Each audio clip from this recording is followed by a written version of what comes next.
It's great to have you with us from wherever you're tuning in from. For more information about Elevate Church or to contact us, head to our website elevatechurch.me and take us wherever you go by downloading our Elevate Church AU app. We hope this message inspires and helps you to take your next steps in your journey. Good morning. Great to see you all. It's the last Sunday of 2025. You made it. 2025. You made it. Well done. Sometimes I suspect you were like, not sure if I'm going to, but you did, and you're here. And we're doing a thing which we call Elevate Wrapped. Now, I know a bunch of you are here for the first time, so special welcome to you. This is going to be a little bit of a flyover of some of the things we've taught through the year, but I will do my best to, for those of you here for the first time, not feel like you're kind of just looking on and wondering what on earth is going on. But we certainly put a lot of energy and a lot of emphasis in our teaching here at Elevate. I think teaching God's Word is, like, for me, the greatest privilege I have, and I think it's the best stuff that we need to be listening to, reading His Word and also hearing His Word taught and proclaimed. So here's a little, snapshot of some of the series. Well, in fact, I'll show you all of the series we preached during the year. We started the year with a series called I Declare. I'm going to come back to that. We then pivoted. The next one was a series called I Love My Church, which was actually focused on the first half of the book of Acts, looking at some of the highlight reel of the early church and what we as the church in 2025 can learn. We then, in the run-up to Easter, we taught a series called The Bad Boys of Easter, some of the worst characters that you read in the run-up to Jesus' death and resurrection were actually the people God used to see Jesus ultimately put on a cross, which initially looked like bad news, but then he was put in a tomb, but he didn't stay there, which was ultimately good news. And so that was a kind of cool thing. We teach every year a series on God's principles of financial management. And this year that series was called Fresh Start. And I'll come back to that. I'm just going to dip into the I Declare series and the Fresh Start series today. We then went into a series called Supernatural. And it's this idea that we are, as followers of Jesus, called to be wired but not weird. And is it possible to be able to dial into God's Holy Spirit? We taught about angels. What? We talked about demons, not K-pop demon hunters. We talked about the Bible's version of that. Just this idea that all that we see isn't all that there is. And that we are actually spiritual beings having a human experience, not human beings having a spiritual experience. And when you start to get that understanding, everything starts to make more sense. We have several teaching team members of Elevate Church located in Melbourne, and so they actually, and I'm a part of their teaching team, they're a part of our teaching team. They taught a whole series called This Is Us. What does it look like to be a follower of Jesus in 2025? And so that was pretty cool. Then we talked about this idea of set free. Do you know that God's best for His kids is for us to be set free and ultimately live free? And so we taught, I think that was like a 7-week series. I normally get bored after 3, so if it's ever going longer than 3, it must be good. And even if I'm excited for longer than 3 weeks, there's a reason for that. And so that was there. God is on the move, just this idea. In that case, we looked at the second half of the book of Acts. Like, again, more of the highlight reel of the early church and what it looks like for us. The narrow way, this was all about. This was taught also by our teaching team members from Melbourne. And Marcy, she opened that series with this idea of, like, Jesus was a rabbi, okay, in his time on earth. He sort of started his public ministry as a Jewish rabbi. And Jewish rabbis would call people, 12 men it was in that culture, to follow them, to be their disciples. And the job of the disciples, this is the way Marcy put it, better than anything I could have described. The job of the disciple is to be covered in the dust of the rabbi. to be following so closely and so consistently that you're covered in the dust of the rabbi. Brilliant. So that's that. We talked about this idea, this series called God Is, God Does, and looked at some of the names that God revealed about himself. He revealed that he is Jehovah Jireh, the Lord who provides. He reveals that he is Jehovah Rapha, the Lord who heals. He declared and revealed that he is El Roy, the God who sees me, the God who sees you. And then the fourth week was Jehovah Nissi, the Lord is my victory. He fights through us and he fights for us and ultimately leads us into better places. We taught this one series just before pivoting to our Advent series called I'm Grateful. One of my big things in culture right now that really rips my undies is this entitlement culture. And some of you know it because you've got neighbors who have an entitlement mentality. Some of you have colleagues. Some of you were just sitting around a Christmas table with people who are come across a little bit entitled. Those people. Well, anyway, we believe that gratitude is the antidote to entitlement, that everything we have is it comes from a good God who loves to do and give good things to his kids. So we looked at some of the Psalms, the Songbook of Israel, and just reasons for us to be grateful and to live with more and more gratitude. And then in Advent, this series called The Arrival, and looking at the four big themes of Advent: joy, peace, hope, and love. So anyway, there's that. Now, we don't just preach to the room here. Thanks to technology, we're able to publish and broadcast what we do beyond our four walls. And so we preach 12 series, 7 one-off messages. Every week we have an online experience on YouTube. So we're up to around I was about to say around 424. Like when you have such an oddly specific number, you don't say it like approximately 424. No, it was exactly 424, Mark. Pay attention. And then our podcast, which this is pretty cool to me, 1,725 listens, and we're about to crack the 100,000 total listens, and there will be cake on that day. It should happen in 2026. Last year, we had people listen to our messages via podcast from 40 different countries.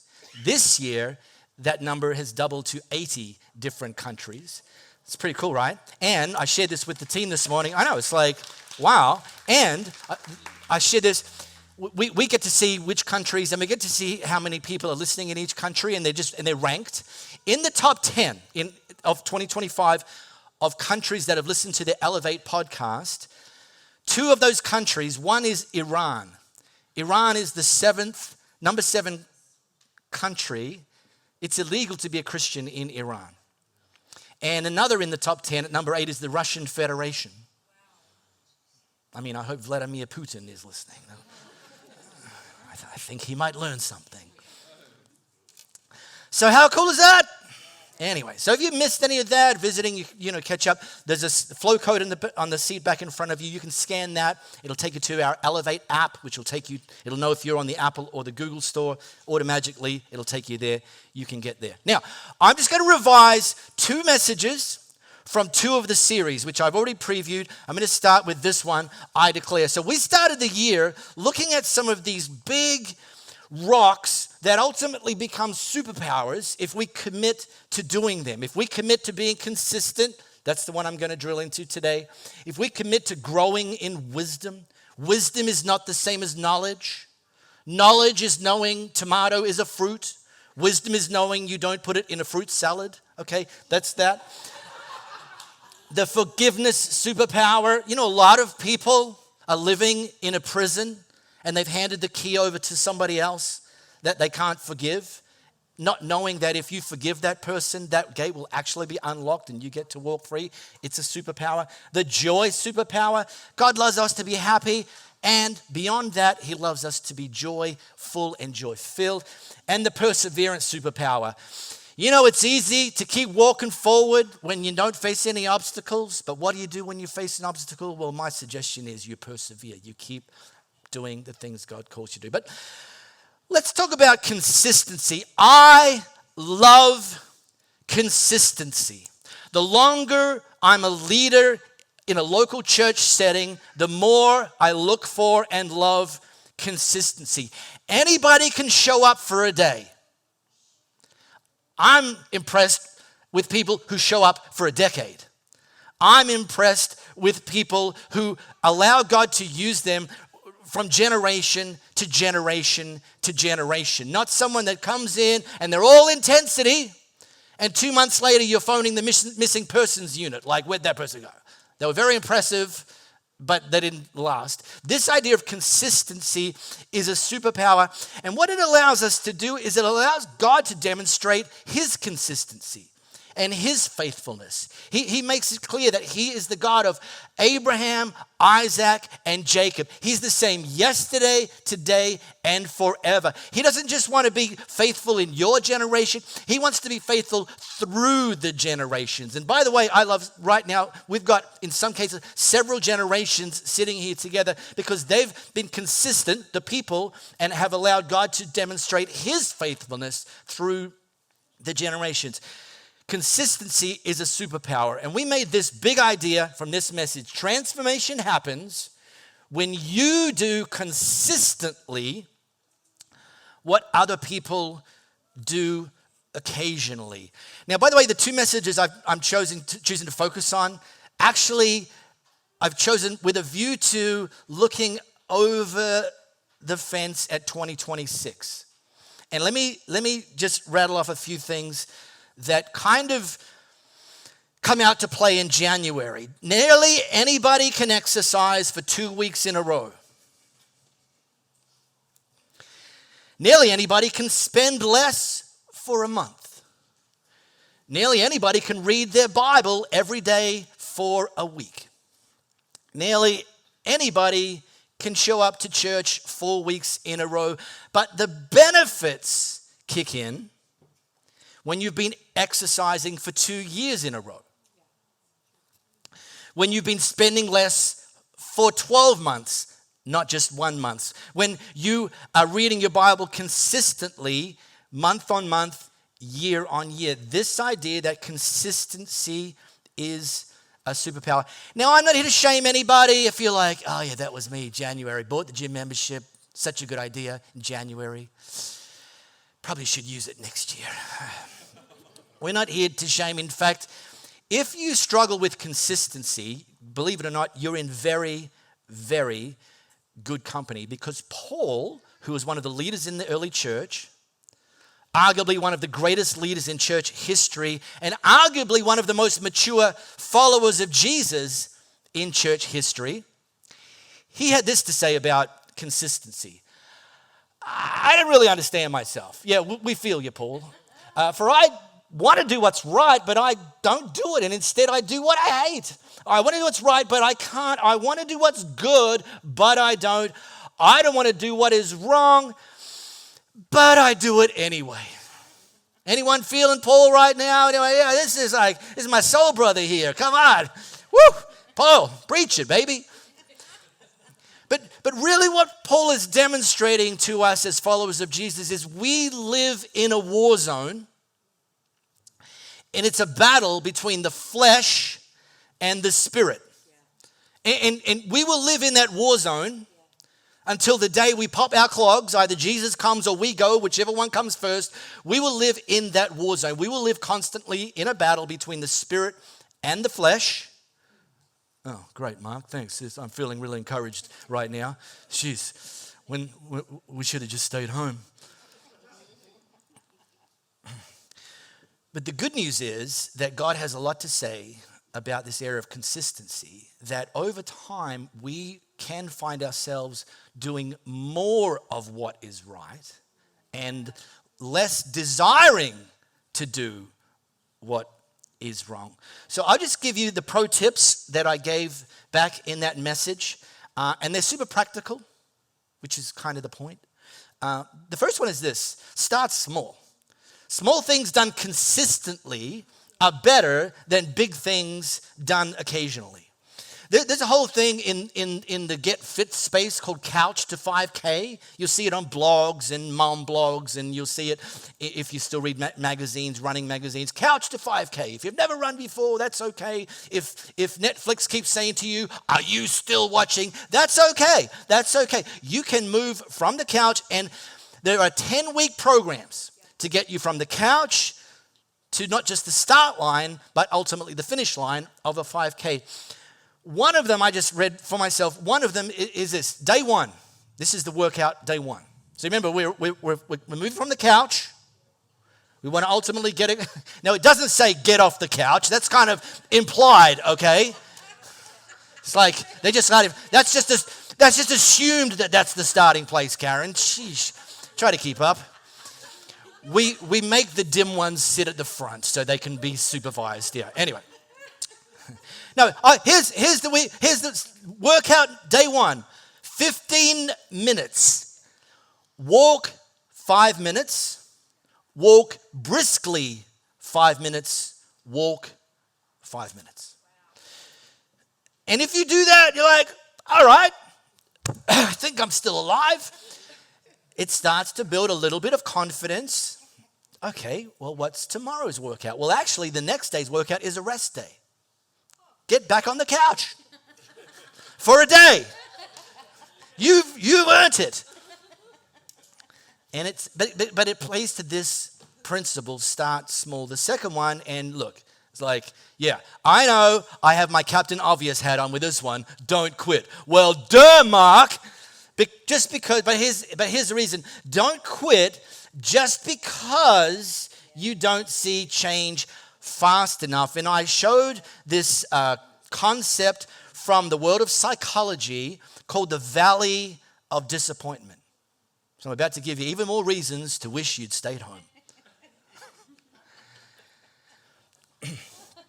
This one here, see this straight line here? That's how a lot of people think transformation will happen. Just nice, steady, just keeps on going. You start and you just keep on soaring. But actually, psychology tells us this is what actually happens. And this gap is referred to as the... I love it. I wish I'd come up. The Valley of Disappointment. It's like every day you wake up ready to be consistent, and all you feel like is disappointed. And it can be discouraging, but if you know that this is how it actually works, that this curve represents little things done consistently do ultimately start to compound over time, and you start to experience the benefits, but you only experience the benefits here if you don't quit in the valley. Okay? We good? I know, I'm simple. This is how I talk. Like, this sounds very simple, Mark. Yeah, simple to understand. Come on now. I hear you. Protein number 3, plan for failure. Again, oh, come on. When does this news get good? But here's the reality. You will eat that thing that you vowed you won't eat. You will skip that workout that day because, I quote, you're just not feeling it. It'll happen. So the idea is not to plan for if you fail, but to have a plan for when you fail. On that day that you did the thing that you weren't going to do, and you said you weren't going to do, and you told your spouse you weren't going to do, and you told God you weren't going to do, but you did it, the question becomes, what are you going to do tomorrow? Plan for failure.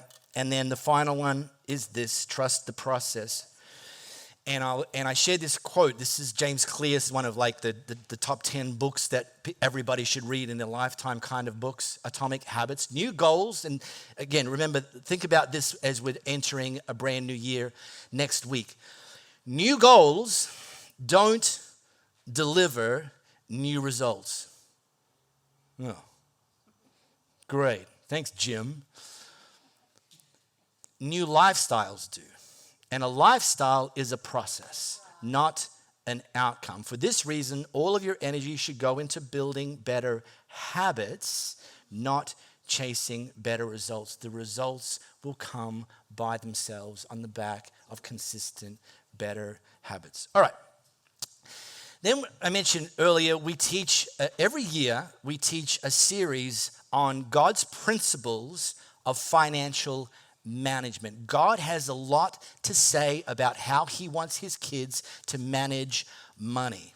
And I know, and I'm not saying that we're better than this, but some churches don't preach on money.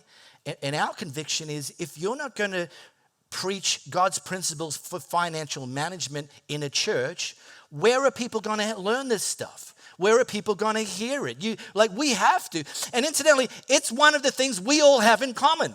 Now, some have more than others, but the point being, managing money is one of the things we all have in common. And God, now, by the way, I know this has been a challenging year financially for some people. And what I'm about to share, it's not intended to shame. But I made the point in this series that when things change in our economy, God's not surprised. He's not caught off guard. God, there's a phrase God has never said, and it's this phrase, oh, didn't see that coming.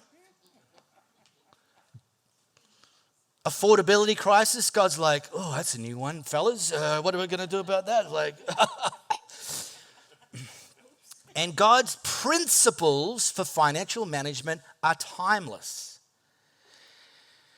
So that's why we teach every year on financial management. And we actually cast vision when we launched this series. And that's why we called it Fresh Start. Putting this question in place, so maybe this question we can copy and paste into 2026. What if, and we said it this year, what if 2025 was the year where when it came to money, you started to worry less, spend less? When the price of something goes up and you don't buy it, you're actually unaffected? Think about that in your own time. Eliminate debt, create margin, become willing and able to be more generous, and ultimately experience some of the things that money can't buy. More peace, more freedom, and more purpose when it comes to the world of finances. So these were the 4 weeks we taught. Live with less worry. Spend wisely, save for the future, and this idea of why we give.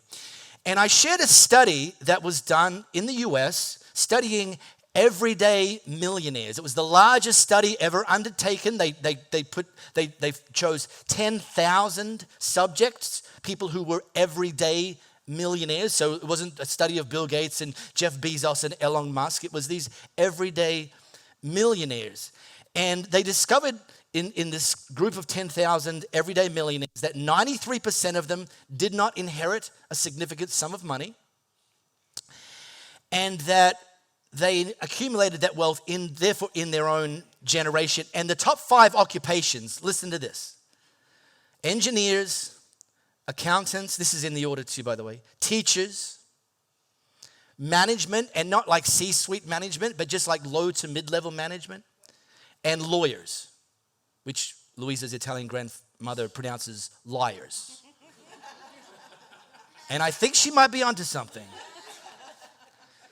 But do you see who's not on that list? It's amazing. And then this study discovered that most of the everyday millionaires took them 20 years to reach that status. Hopefully you find that encouraging. It's like, oh, okay. And it points to the fact that a lot of our financial freedom isn't actually tethered to how much we earn. It's oftentimes tethered to how well we manage what we earn. And I'll talk about that in a moment. But Solomon, one of the wisest people to ever live, he tweeted this a few thousand years ago. Wealth from get-rich-quick schemes quickly disappears. Wealth from hard work grows over time. Because people that work and grow over time, you will typically find that they've grown themselves over time, which is also the reason why a lot of people who win the lottery are broke just a few years later, because they haven't developed the capacity and the skills and the character and the discipline to manage what they ultimately fell backwards into. So we spent a lot of time playing around with this graph. And just to quickly explain. This middle line, the light blue middle line, that's income, okay? I don't know who designed, well, no, I designed that, blue, yeah, okay, light blue is income. Now, we pointed to the reality that there's typically 3 groups when it comes to managing money, but worked on the assumption that all 3 groups earned the same income. And highlighted that too many people conclude that their financial struggles are purely the result of having an income problem. If only I could earn more, which might happen, and it's a good thing, but thinking that that's the solution if you think that a lack of income is the actually only problem. Well, here's the thing.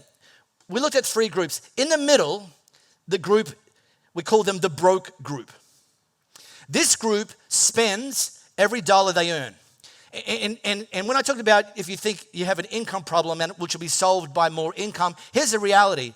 If next year you earn $1 million and by December 31 you've spent $1 million, guess what? You're just as broke as you were at the beginning of the year. You spent everything that you earned. In other words, you're not actually working for yourself.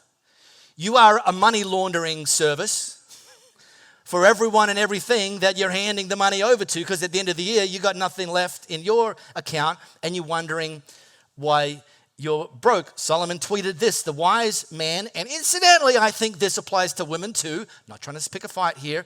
The wise man saves for the future, but the foolish man or woman spends whatever he or she gets. All right. Then there's a second group. Let's go up to the top group, the debt group. We're like, okay, I've heard of them. These are the people who consistently spend more than they earn. Spending tomorrow's money today. In fact, a sobering way to look at it is spending money you haven't actually earned yet. Which, when you think about it that way, that sounds like a terrible idea. Spending money you haven't earned yet. Well, that's how debt work. And what it means, because you've spent tomorrow's money today, you've spent money you haven't earned yet, you're always playing catch up. And if that's you, again, not here to shame you, but if that's you, you're like, oh yeah, I kind of have, yeah, that's why the Amazon delivery driver was at my family Christmas lunch party, because we're good mates now. Well, I see him every day. If you're in the debt group because you consistently spend more than you earn, I encourage you, just maybe do this in 2026. Put photos on your desk of who you're working for. Like when you're at work and earning money, put photos on your desk of who you're working for. And if you're in the debt group, put the first photo of your Visa card in the frame. And every Monday you say, "Mwah, this one's for you, baby." And you know that you're going to spend Monday working for Visa. And then Tuesday, you know, pick up the bank that provided the personal loan for the car that was really a little bit over the top, you know. Mwah, Tuesday's for you, baby. And then Wednesday, pick up the photo of your family, because by Wednesday you probably started. Do you understand what I'm saying? Solomon, he had this to tweet about debt. And I put 2 versions up. I sort of put the lightweight version up first, and then we kind of went like, for the uppercut thing. Just as the rich rule the poor, so the borrower is servant to the lender. But in another version, that word servant is actually replaced by the word slave, which sounds extreme, right? Try this. If you've borrowed money, now I'm talking about consumer debt. I'm not talking about borrowing to buy a house, or an appreciating asset, but consumer debt. So in January, when you're due to make the payment on your Visa card, give them a call and just tell them that you're not feeling it this month.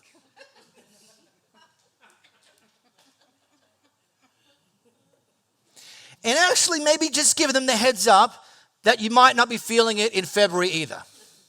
So don't expect my monthly minimum payment because, just not feeling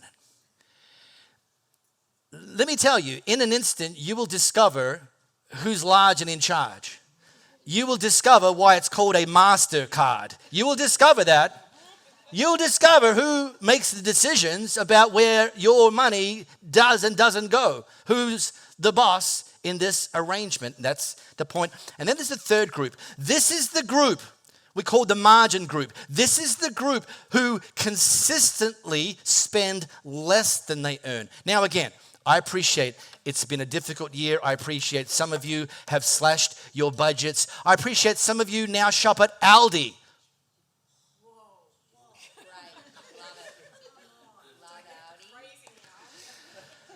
Whoa.